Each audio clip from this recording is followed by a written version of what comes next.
जिसके कान हो वो सुन ले, जिसकी आंखें हो वो देख ले। पुराना नियम बहुत सारे क्रिश्चियंस को डराता है। इसमें बहुत सारी उलझी हुई कहानियां हैं, इतिहास है जो कि क्रम के अनुसार नहीं लिखा गया। शायद आपने सुनी भी होगी, दाऊद ने गोलियत को मारा, यूसुफ के भाइयों ने उसे कूल जैकेट की वजह से बेच दिया। दानियल को शेर की मान में फेंका गया और नूह ने जहाज बनाया, योना को एक बड़ी मछली ने निगल लिया। लेकिन क्या आपको ये पता है कि ये घटनाएं किस क्रम में हुई? अगर हमारे पुराने नियम का ज्ञान बिगड़ा हुआ है तो हमें थोड़ी समस्या होती है, क्योंकि जो कुछ यीशु ने किया उसे अच्छी तरह से समझने के लिए हमें समझना होगा कि उसके लोग किस चीज़ से गुजरे हैं और जिस सभ्यता में वो आए उसका इतिहास क्या है। बहुत सारी पुराने नियम की कहानियों का कॉन्टेक्स्ट समझना हमारे लिए बहुत ज़रूरी है।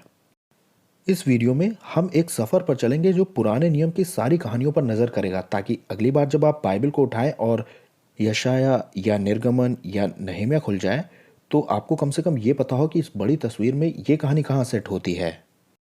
हम इस रास्ते में सारे बड़े खिलाड़ियों को देखेंगे, लेकिन हमें जाना जल्दी जल्दी पड़ेगा। इन सब की शुरुआत होती है आदम के समय में, अदन की वाटिका में रचना के वक्त। परमेश्वर आदम और हव्वा को बनाकर उन्हें अधिकार देते हैं सारी सृष्टि पर। शैतान द्वारा भरमाए जाने से आदम और हव्वा पाप कर बैठते हैं और उन्हें अदन की वाटिका से निकाला जाता है। उनके कुछ बच्चे होते हैं जिनमें सबसे मशहूर थे कैन और हाबिल। अगली कुछ पीढ़ियों में बुराई पृथ्वी पर बहुत बढ़ जाती है और हमें मिलता है नूह। नूह और उसके परिवार के लोग एक जहाज बनाते हैं जिसमें बहुत सारे जानवरों के साथ वो लोग बच जाते हैं उस बाढ़ से जो बाकी सब कुछ को तबाह कर देती है। इसी समय के आसपास कहीं स्कॉलर्स मानते हैं कि अय्यूब की घटना घटती है। हमें इसका ठीक ठीक समय तो नहीं मालूम, लेकिन हमें ये मालूम है कि इसका सबक सारी दुनिया के लिए है, तो समय इतना ज़्यादा मैटर नहीं करता है। नूह से 10 पीढ़ियों के बाद अब्राहम खड़ा होता है। अब्राहम और उसकी पत्नी सारा को ये प्रतिज्ञा मिलती है कि उसका वंश एक बड़ी जाति बनेगा और उन्हें एक ज़मीन दी जाएगी और उन्हें परमेश्वर की आशीष मिलेगी। अब्राहम और सारा के एक बेटा होता है इसहाक, जबकि वो बहुत बूढ़े थे, और इसहाक शादी करता है रिबका से और उनसे बच्चे होते हैं एसाव और याकूब। अब याकूब को राहेल पसंद थी, लेकिन उसके साथ चाल चल के उसकी शादी कर दी जाती है उसकी बहन लिया के साथ। खैर, बाद में उसकी शादी दोनों से हो जाती है और उनके बहुत सारे बच्चे होते हैं। इन्हीं सब के बीच में परमेश्वर उसका दोबारा नाम रखते हैं इज़राइल, और आसान भाषा में उसके बच्चे ही इज़राइल के 12 गोत्र कहलाते हैं जिन्हें हम जानते हैं। यूसुफ उनमें सबसे पसंदीदा था। बाकी बच्चों को ये पसंदीदा होना पसंद नहीं आता, इसलिए वो यूसुफ को गुलाम बनाकर बेच देते हैं मिस्र के लिए। आखिर में पूरा परिवार ही मिस्र में आ जाता है उस अकाल से बचने के लिए जो कि फलस्तीन में पड़ा था। इजरायलियों की गिनती मिस्र में बढ़ने लग जाती है और इससे फिरौन घबरा जाता है और वो उन्हें गुलाम बना लेता है।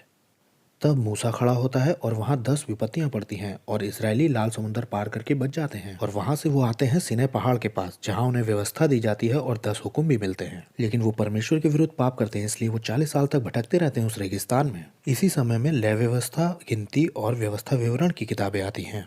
अब मूसा मर जाता है और यहाँ से यहोशू संभालता है और वो इजरायलियों को प्रतिज्ञा के देश में पहुँचाता है और वहाँ की ज़मीनें बांटी जाती हैं 12 गोत्र के हिसाब से। अगला जो समय काल आता है वो है न्यायियों का समय। परमेश्वर ने बहुत सारे लीडर्स को खड़ा किया ताकि वो उसके लोगों को उनसे बचाएं जो उनके विरोध में हैं। जो न्यायी सबसे ज़्यादा जाने गए वो थे दबोरा, गिदौन और शमशून, लेकिन दरअसल थे और भी बहुत सारे। रूत भी इसी समय काल में दिखाई देती है, लेकिन वो न्यायी नहीं थी और ना ही वो यहूदी थी। इज़राइल के लोगों ने दूसरी जातियों को देखा कि उनके तो राजा होते हैं, तब उन्होंने परमेश्वर से विनती की कि उन्हें भी राजा चाहिए ताकि वो भी दूसरों के जैसे हों। परमेश्वर ने इजाज़त दे दी और इज़राइल का पहला राजा बना शाऊल। इससे इज़राइली खुश हो जाते हैं और तब तक जब तक उनकी लड़ाई फलिस्तीन से नहीं हो जाती, और हाँ, गोलियत से भी। यहाँ पर उठता है दाऊद जो कि इज़राइल की तरफ से गोलियत को मार गिराता है, और दाऊद इज़राइल का अगला राजा बनता है और उसने बहुत सारे भजन भी लिखे थे। दाऊद के बाद आता है उसका लड़का सुलेमान, जिसने नीति वचन, सबोपदेशक और शायद श्रेष्ठ गीत भी लिखे थे। जब सुलेमान मर जाता है तब चीज़ें बिगड़ना शुरू होती हैं। राज्य 2 भाग में बट जाता है। अगले कुछ 100 सालों में कहानी 2 राज्यों के बीच में खेल खेलती है। इसमें उत्तरी राज था जिसे इज़राइल कहा गया, जिसमें कि इज़राइल के 10 असली गोत्र थे जिसकी अगुवाई की थी यारोबाम ने, जो कि सुलेमान की सेना का ही एक कर्मचारी था। दूसरा था दक्षिणी राज्य यहूदा, जिसमें कि 2 ही गोत्र थे असली वाले, जिसकी अगुवाई की थी रहूबियाम ने, जो कि सुलेमान का बेटा था। बोला था मैंने इसमें गड़बड़ लगती है। ये समय का वो हिस्सा है जिसमें कि नबियों की किताबें लिखी गई हैं। राज्य के बट जाने के बाद वाले समय में हमें मिलते हैं यशाया, मीका, हबक्कूक, सपन्या और नहूम। इन्होंने दक्षिणी राज्य यहूदा में भविष्यवाणी की थी। और दूसरी ओर हैं योना, होशे और आमोस, जिन्होंने उत्तरी राज्य इज़राइल में भविष्यवाणी की थी। नबियों को परमेश्वर का संदेश देने और परमेश्वर के लोगों को रास्ता दिखाने के लिए भेजा गया। वो बहुत सारी चेतावनियां देते थे, जैसे कि विनाश आ जाएगा अगर वो परमेश्वर के पीछे ना चले या पश्चाताप नहीं किया। वैसे लोगों ने पश्चाताप किया नहीं। 722 ईसा पूर्व में अश्शूर ने उत्तरी राज्य इज़राइल को पूरा जीत लिया, यहाँ तक कि पूरा इलाका मिस्र तक जीत लिया, सिवाय यहूदा को छोड़ करके। उन्होंने इज़राइल के लोगों को वहाँ से निकाल करके अपने पूरे राज्य में फैला दिया और उनकी जगह अपने पूरे राज्य से लोगों को लाकर वहाँ बसा दिया। उत्तर के जो 10 राज्य थे वो इतिहास से पूरी तरह से मिट गए। जो दक्षिणी राज्य था यहूदा, वो एक अच्छी जंग लड़ करके अश्शूर से बच गए थे, लेकिन वो भी परमेश्वर की सेवा में नाकाम रहे। अब बाबुल के राजा नबूकदनेस्सर के राज्य में उसके लोग खड़े होकर के अश्शूर के पूरे राज्य को जीत लेते हैं और 20 साल की जंग के अंतराल में वो बाकी बचे हुए यहूदियों को, जो कि दक्षिणी यहूदा के थे, पकड़ कर ले जाते हैं बेबीलोन में। और नबी दानियल, यहेजकेल और यर्मिया, जिसने कि विलाप गीत भी लिखा था, और शायद ओबद्या, ये उसी समय पर भविष्यवाणी करते हैं।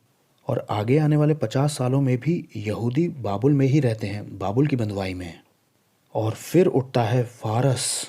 फारस बाबुल को जीत लेता है और उनकी सारी ज़मीनों को जीत लेता है 538 ईसा पूर्व में। खुसरू राजा ये आज्ञा निकालता है कि सारे यहूदी अपने घर वापस चले जाएं। ये एक के बाद एक 3 समूहों में आते हैं, यरुब्बाबेल, एजरा और नहेमिया की अगुवाई में। और फिर यहूदी अपने देश वापस आते हैं और यरूशलेम को और मंदिर को फिर बनाते हैं। हागे, जकरिया और शायद योएल भविष्यवक्ता भी इसी समय भविष्यवाणी करते हैं। अब हमें ये पता है कि कुछ यहूदी घर नहीं आए थे, क्योंकि एस्तर की घटना फारस में ही हुई थी, वो भी बंधुओं के कुछ समूहों के लौटने के बाद। और आखिर में हम इज़राइल के बारे में पढ़ते हैं मलाकी की किताब में, शायद 450 ईसा पूर्व में। मलाकी परमेश्वर के लोगों को विश्वास योग्यता की वाचा में लौटने और परमेश्वर के आगमन का इंतजार करने को कहता है। अब इन 450 सालों में पुराने नियम और नए नियम के बीच में सत्ता कई हाथों से होकर गुजरती है। फारस सत्ता में रहता है 330 ईसा पूर्व तक। सिकंदर महान, जो कि यूनान का राज्य भी कहलाता है, उसने सारी दुनिया ही जीत ली 7 सालों के अंदर। अब वो जवानी में मरता है और उसका राज्य कई राज्यों में टूट जाता है। यूनान का प्रभाव मजबूत बना रहता है, लेकिन फलस्तीन में राज्य कर रहे होते हैं सीरिया और मिस्र अदल बदल कर। मेकाबियों के समय में यहूदियों को कहने के लिए एक आज़ादी मिल जाती है लगभग 100 सालों के लिए। और 63 ईसा पूर्व में यरूशलेम आ जाता है रोमियों के कब्जे में, और रोमन्स ने तो बहुत कुछ जीत लिया था। यीशु का जन्म रोमी राज्य में ही हुआ था और तब शुरू होता है नया नियम। तो ये पूरे पुराने नियम का ऊपरी दृश्य था। अब मैं उम्मीद करता हूँ कि जब आप पुराना नियम खोल करके पढ़ेंगे तब आपको परमेश्वर की योजना का पूरा चित्र समझ में आ जाएगा।